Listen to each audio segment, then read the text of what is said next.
నమస్తే అండి. నేను doctor K Prashant Kumar, consultant physician, KIMS sunshine hospital, Secunderabad. మనకు ఈరోజు మనం డిస్కస్ చేయబోయే టాపిక్ డయాబెటీస్ అండి. డయాబెటీస్ని మనం కామన్గా మధుమేహం అంటాం. షుగర్ అనేది ముఖ్యంగా రెండు రకాలుగా ఉంటుంది. మొదటి వచ్చేసి టైప్ 1 డయాబెటీస్ అండ్ రెండో రకం వచ్చేసి టైప్ 2 డయాబెటీస్. టైప్ 1 డయాబెటీస్ అనేది చిన్న పిల్లల్లో కూడా ఉంటుందండి. ఈ మధ్యకాలంలో టైప్ 1 డయాబెటీస్ అనేది చూస్తున్నాము చాలామందిలో. ఇందులో ముఖ్యంగా ఇన్సులిన్ అనేది మన బాడీలో నార్మల్గా సెక్రీట్ అవుతుందండి. ఆ ఇన్సులిన్ అనేది బాడీలో సెక్రీట్ కాకపోవడం వల్ల ఆ ప్యాంక్రియాస్ అనే గ్లాండ్ ఉంటుందండి. ఆ గ్లాండ్లో ఇన్సులిన్ ప్రొడ్యూసింగ్ సెల్స్ ఉంటాయి, వాటిని బీటా సెల్స్ అంటాము. అవి ఇన్సులిన్ సెక్రీట్ చేయకపోవడం వలన వాళ్ళకి ఈ షుగర్ వ్యాధి అనేది వస్తుంది. వీళ్ళలో మరి ట్రీట్మెంట్ ఎలా ఇవ్వగలము? అందరికి ఇచ్చినట్టుగా వీళ్ళల్లో ట్యాబ్లెట్ యూజ్ అవుతుందా లేదా? టైప్ 1 డయాబెటిక్స్లో ట్యాబ్లెట్లు పని చేయవండి. ఖచ్చితంగా వీళ్ళు ఇన్సులిన్ తీసుకోవాల్సిందే. ఎందుకంటే వీళ్ళలో ఇన్సులిన్ జనరేట్ కాదు కాబట్టి ఖచ్చితంగా ఇన్సులిన్ ఇచ్చి వాళ్ళ షుగర్స్ని కంట్రోల్ చేయాలి. దీని కొరకు మీరు ఒక ఎండోక్రైనాలజిస్ట్ని కానీ ఒక ఎండి ఫిజిషియన్ని కానీ కలవాల్సి ఉంటుంది. రెండో రకం వచ్చేసి టైప్ 2 డయాబెటీస్ అంటామండి. ఇది మనము తరచుగా 40 ఏళ్ళు పైబడిన వాళ్ళల్లో చూస్తుంటాము. దీంట్లో ఫ్యామిలీ హిస్టరీ అంటాము. ఫ్యామిలీ హిస్టరీ అంటే వాళ్ళ కుటుంబంలో తల్లిదండ్రుల్లో కానీ మేనమామ మేనత్త కానీ అట్లా తాతల్లో షుగర్ వ్యాధి కనుక ఉంటే అది వచ్చే అవకాశం ఉంటుందండి. ఇది ముఖ్యంగా ఏజ్ 40 ఇయర్స్ దాటిన వాళ్ళల్లో ఉంటుంది. వీళ్ళల్లో ఏంటంటే ఇన్సులిన్ సెక్రీషన్ అనేది ఆ ప్యాంక్రియాస్ సెల్స్ ఏదైతే చెప్పానో బీటా సెల్స్ దాంట్లో తగ్గడం స్టార్ట్ అవుతుంది. దీని కొరకు మనము ముందుగా కొన్ని ఓరల్గా మెడిసిన్ స్టార్ట్ చేస్తామండి. పర్టికులర్గా మెట్ఫార్మిన్ అనేది ముందుగా స్టార్ట్ చేస్తాము. స్టార్ట్ చేశాక కంట్రోల్ని బట్టి వేరే విధమైన మెడిసిన్స్ యాడ్ చేస్తాం. అందుకే ఈ టైప్ 1 టైప్ 2 డయాబెటీస్ అనేవి రెండు వేరండి. అది ముఖ్యంగా మనం అర్థం చేసుకోవాలి. టైప్ 2 డయాబెటీస్ వాళ్ళల్లో కంట్రోల్ లేనప్పుడు మాత్రమే మనం ఇన్సులిన్కి వెళ్తాము. కొద్ది మందిలో అపోహలు ఉంటాయి. ఇన్సులిన్ ఒకసారి పెట్టగానే బాడీ ఇన్సులిన్ మీద డిపెండ్ అయిపోతుంది, కిడ్నీలు దెబ్బతింటాయి అలా అనుకుంటుంటారు. కానీ ఇలా కాదండి. ఎప్పుడైతే షుగర్ని మనం కంట్రోల్ సరిగ్గా చేసుకోమో క్రమంగా హై షుగర్ అనేది బాడీలోని వేరే వేరే ఆర్గన్స్ మీద, అంటే కిడ్నీ కానీ కంటి చూపుపై కానీ మెదడుపై కానీ గుండెపై కానీ ఇలాంటివన్నీ ఎఫెక్ట్ చూపిస్తుంది. దీన్ని మైక్రోవాస్కులర్ కాంప్లికేషన్స్, మ్యాక్రోవాస్కులర్ కాంప్లికేషన్స్ అంటాం. మైక్రోవాస్కులర్ కాంప్లికేషన్స్ అంటే హార్ట్ అటాక్ రావడము, అలాగే పక్షవాతం వైపు వెళ్ళడము ఇలా జరగచ్చు. మైక్రోవాస్కులర్ కాంప్లికేషన్స్ అంటే కంటి చూపు మీద ఎఫెక్ట్ అవుతుందండి. దీన్ని డయాబెటిక్ రెటినోపతి అంటాము. అలాగే కిడ్నీ మీద ఎఫెక్ట్ రావచ్చు. దీన్ని డయాబెటిక్ నెఫ్రోపతి అంటాము. అది అలా ప్రోగ్రెస్ అయ్యి చివరికి కిడ్నీ ఫెయిల్యూర్ దిశగా వెళ్తుంది. మనం అందుకే షుగర్ని కంట్రోల్ చేసుకోవడం చాలా ఇంపార్టెంట్ అండి. ఇంకొకటి, తరచుగా షుగర్ పేషెంట్స్ అరిపాదాల్లో అరిచేతుల్లో మంటలని చెప్తుంటారు. దీన్ని డయాబెటిక్ న్యూరోపతి అంటాం. షుగర్ కనుక కరెక్ట్గా కంట్రోల్లో పెట్టుకోనప్పుడు అది నరాలపై ఎఫెక్ట్ చూపించి మంటలుగా మనకు పేషెంట్ కంప్లైంట్ చేస్తుంటారు. ప్రతి ఒక్క పేషెంట్ కూడా షుగర్ డయాగ్నోజ్ అయిన వాళ్ళు ఖచ్చితంగా డాక్టర్ని నెల లేదా 2 నెలల్లో ఖచ్చితంగా కలుస్తూ షుగర్ కంట్రోల్ కొరకు తగిన జాగ్రత్తలు తీసుకోవాలండి.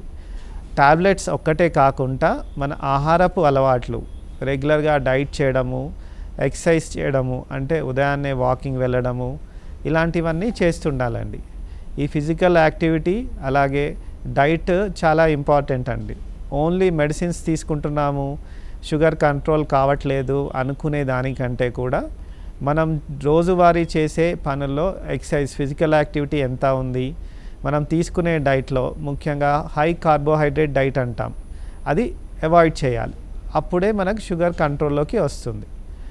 మనము ఎప్పుడు షుగర్ వచ్చింది అని మనకు నిర్ధారించవచ్చు అనేది, అంటే కొద్దిమంది మా దగ్గరికి వచ్చి తరచుగా నన్ను సడన్గా వెయిట్ లాస్ అయిపోతున్నానండి అని చెప్తారు.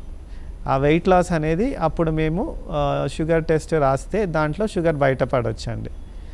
ఇంకోటి ఏంటంటే ఏ వాల్యూ వచ్చినప్పుడు మనం షుగర్ అని నిర్ధారిస్తాం.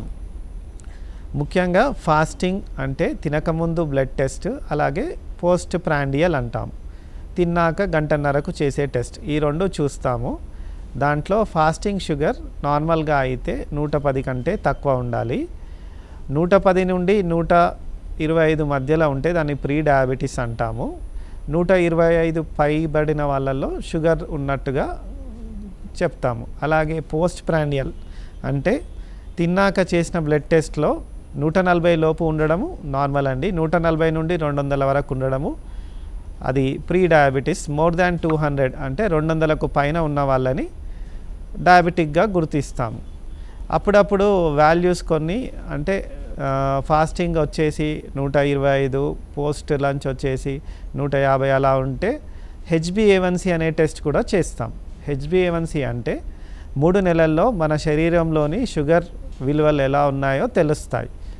నార్మల్గా అయితే ఇది 5.7 కంటే తక్కువగా ఉండాలి. కానీ 5.7 దాటి 6.4 వరకు ఉంటే ఇది ప్రీ డయాబెటీస్ అండి.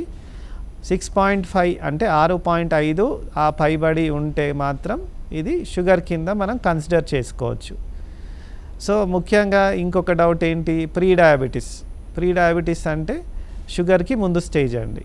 ఈ ప్రీ డయాబెటీస్ని మనము నిర్ధారించినప్పుడు లేదా డయాగ్నోస్ చేసినప్పుడు మనం డైట్ ద్వారా దీన్ని మళ్ళీ నాన్ డయాబెటిక్ రేంజ్కి తీసుకెళ్ళే అవకాశం ఉంటుందండి. వీళ్ళు ఖచ్చితంగా డైట్లో జాగ్రత్తలు తీసుకోవాలండి. హెవీగా తినడము, టైం పాటించకపోవడము ఇలాంటివి కొంచెం తగ్గించి ఆహారపు అలవాట్లు, ఉదయాన్నే ఎక్సర్సైజ్ చేయడము, అలాగే బ్రేక్ఫాస్ట్లో కార్బోహైడ్రేట్స్ తగ్గించడం, ఒకవేళ స్థూలకాయం ఒబేసిటీ కనుక ఉంటే బరువు తగ్గడానికి ఆహారం తగ్గించడంతో పాటు ఎక్సర్సైజ్ చేయడము, ఇలాంటివన్నీ మనం చేస్తే కనుక ఈ ప్రీ డయాబెటిక్ స్టేజ్ నుండి నాన్ డయాబెటిక్ స్టేజ్కి వెళ్ళిన వాళ్ళు కూడా చూసాం మనం. మధ్యకాలంలో రివర్సల్ ఆఫ్ డయాబెటీస్ అని కూడా అందరూ డిస్కస్ చేస్తున్నారు. ఈ రివర్సల్ ఆఫ్ డయాబెటీస్ అంటే ఏంటండి, ముఖ్యంగా మనము డైట్లో జాగ్రత్తలు తీసుకోవాలి. మెడిసిన్ తీసుకున్నా కూడా ఎర్లీ డయాబెటీస్లో మనం దీన్ని రివర్స్ చేయడానికి డైటే ముఖ్య కారణం అండి. మనకు మెయిన్ థింగ్ ఏంటంటే 80% డైట్లోనే ఉంటుందండి. కాబట్టి మనము స్ట్రిక్ట్గా డైట్ కనుక మెయింటైన్ చేస్తూ దానికి ఒక షెడ్యూల్ ప్రకారంగా ఒక డాక్టర్ గారైనా మీకు హెల్ప్ చేస్తారండి, లేదా ఒక డైటీషియన్ని మీరు కలిసి మీ బరువుకి తగినట్టుగా అలాగే మీ ఆహారపు అలవాట్లకు తగినట్టుగా డైట్ని ప్లాన్ చేసుకోవాలండి. కానీ షుగర్ మాత్రం డయాగ్నోజ్ అయ్యాక, కన్ఫర్మ్ అయ్యాక మీరు మాత్రం ఖచ్చితంగా మెడిసిన్స్ వాడడం వల్ల షుగర్ని కంట్రోల్ చేయొచ్చు. తద్వారా వచ్చే కాంప్లికేషన్స్ మనం ప్రివెంట్ చేయొచ్చు అండి. అంతేకాని షుగర్ రాగానే టాబ్లెట్ స్టార్ట్ చేస్తే మందులకు అలవాటు పడిపోతుంది బాడీ అనుకోవడం తప్పండి. రెగ్యులర్గా వాడడం ద్వారా మీకు మినిమం డోస్తోనే షుగర్ కంట్రోల్ కావచ్చు. కనుక ఖచ్చితంగా ప్రతి నెల లేదా ఒక 2 నెలల లోపే మీరు మీ డాక్టర్ గారిని కలవడం చేయండి. రెగ్యులర్గా షుగర్ని కంట్రోల్ చేసుకోండి, తద్వారా మీ ఆరోగ్యాన్ని కాపాడుకోండి. Thank you. Like and subscribe Eagle Health and Beauty.